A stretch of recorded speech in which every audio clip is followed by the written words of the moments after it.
Tahun 20-an yang menderu menjadi waktu yang berbeda bagi seluruh Amerika karena ekonomi mengalami penurunan drastis. Depresi merosot tentang setiap industri seperti batu dan keluarga dari setiap kelas merasakan dampaknya. Di seluruh Hooverville yang didirikan di sekitar River Bend, ada seorang pria yang tampak makmur terlepas dari itu semua. Seorang manipulator utama dengan cara-cara kreatif untuk menagih utangnya. Carter Bell adalah seorang pelari gelap yang berspesialisasi dalam keahliannya. Dia adalah penyelamat bagi pekerja itu dan iblis bagi para pengkhotbah di kota. Menyediakan beberapa minuman keras jagung terbaik di daerah itu. Jika dia tidak menggunakan lidah peraknya untuk mengatasi kemacetan, dia tidak pernah takut mengotori tangannya ketika uang terlibat. Dan banyak pemabuk tahu untuk tidak main-main dengan Carter kecuali Anda bisa membayar. Menjadi wirausahawan seperti dia, Carter masih diam-diam menyamarkan diri dari hukum, dan pada malam hari Anda bisa melihat gumpalan asap menghantui langit malam ketika ia meramu minuman. Suatu hari ketika Carter menagih utangnya di kota, seorang wanita berwajah merah meledak di jalan tanah seolah ditembakkan dari pistol. Dengan air mata kemarahan mengalir di wajahnya, dia berteriak agar Carter mengungkapkan dirinya kepadanya. Ketika dia berjalan ke tempat terbuka, dia menyerbu ke arahnya sambil mengangkat tangannya kembali dan menamparnya dengan sekuat tenaga. Putraku tidak akan pernah melihat lagi karena kamu. Dia mengembara ke hutan tadi malam dan pulang ke rumah berbau seperti lampu minyak.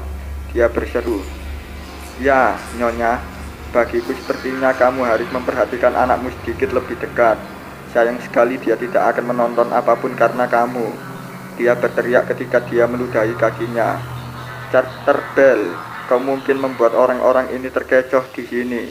Tapi aku tahu kau bukan siapa-siapa selain pencuri licik.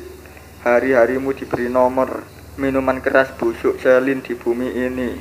Kau tandai kata-kataku."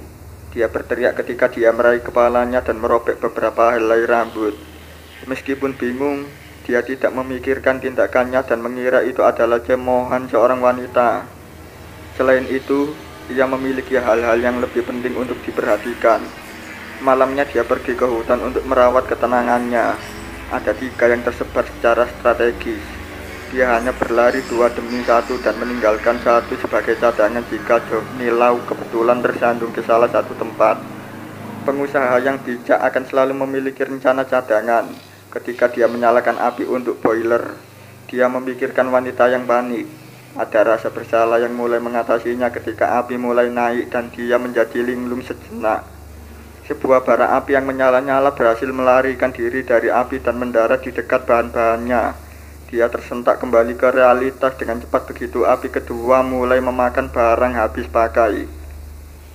Dengan tergesa-gesa, dia mencari sesuatu di sekitarnya untuk memadamkan api, tetapi sudah terlambat. Dia tahu dia akan ditangkap karena seluruh tubuhnya masih tertelan. Tetapi segera setelah api itu mengisi, api itu lenyap. Ketakutan dan tak percaya, Carter berlutut. Dia menyapukan jari-jarinya ke rambutnya dan merasakan di mana rambutnya telah disobek dan dia sadar. "Wanita itu," dia berseru. Dia berlari ke diam kedua dan melihat bahwa semuanya masih utuh. Semua bahan-bahannya ada di sana. Api menyala dan dia sepertinya memproduksi seperti biasa. Untuk menenangkan diri setelah trauma baru-baru ini, dia memutuskan untuk memiliki sampel karyanya. Dia mengambil sesendok dan mendapat sesendok. Namun, ketika dia memasukkan sendok itu ke dalam mulutnya, dia melihat bahwa tidak ada apapun selain hitam. Berlendir, empedu mengalir ke mulutnya. Sambil meludah dan menjerit marah, dia mondar-mandir bertanya-tanya apa yang akan dia lakukan dengan rasa lambung air yang segar di lidahnya. Sudah lewat tengah malam dan akan butuh berbulan-bulan untuk mengumpulkan materi untuk membangun kembali dan membersihkan puing-puing di belakangnya. Dia tidak punya pilihan selain mencoba membuat badge baru. Ketika dia tiba di tempat terakhir, dia masih mengeluarkan empedu dari tempat terakhir. Lelaki yang terbakar dan compang-camping itu mengeluarkan pisaunya untuk membuka karung goni dari bahan-bahan yang ada di depannya. Tetapi isinya membuatnya melompat keluar dari kulitnya. Saat bilah memotong karung pertama, laba-laba dan belatung mulai merangkak dari lubang dan menggerakkan lengannya. Sambil mengusir mereka, Dia terburu-buru mundur dan menabrak sosok kecil.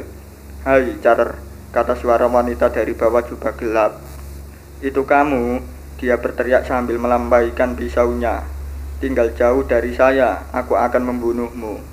Sekarang, tidak perlu untuk semua itu," katanya sambil melambaikan tangannya ke arahnya yang melemparkan pisau ke hutan di bawah tongkat dan puing-puing.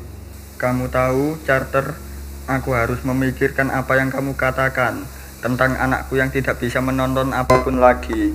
Ini benar-benar memalukan," katanya sambil mulai berjalan ke arahnya. "Tugas seorang ibu adalah untuk selalu melindungi dan memenuhi kebutuhan putranya. Ya Tuhan, Nona, apa yang akan kamu lakukan padaku?" Dia menangis, gemeteran dengan air mata di matanya. "Aku akan mengembalikan apa yang kamu ambil darinya." Dia menjerit ke malam ketika merah mulai bersinar dari matanya. Angin berembus deru dan dedaunan mulai berputar dalam pusaran angin, menciptakan pusaran yang begitu keras sehingga seluruh kota menjadi tuli sesaat. Dan kemudian ada keheningan. Dia bawa sinar bulan. Masih ada keheningan yang begitu damai. Bahkan seekor tikus gereja pun tidak bisa diganggu.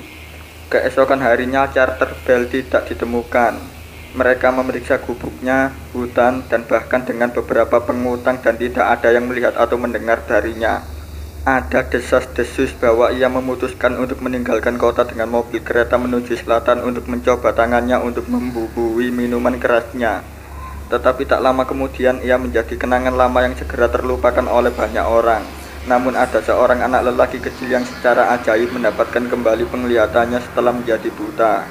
Dia menjalani kehidupan yang bahagia dan normal, seperti yang dilakukan kebanyakan anak lelaki kecil. Tetapi ketika ibunya ditanya tentang pemikirannya tentang mukjizat itu, dia menyatakan bahwa itu bukanlah jawaban singkat untuk doa, seolah-olah dia telah menerima sepasang mata baru.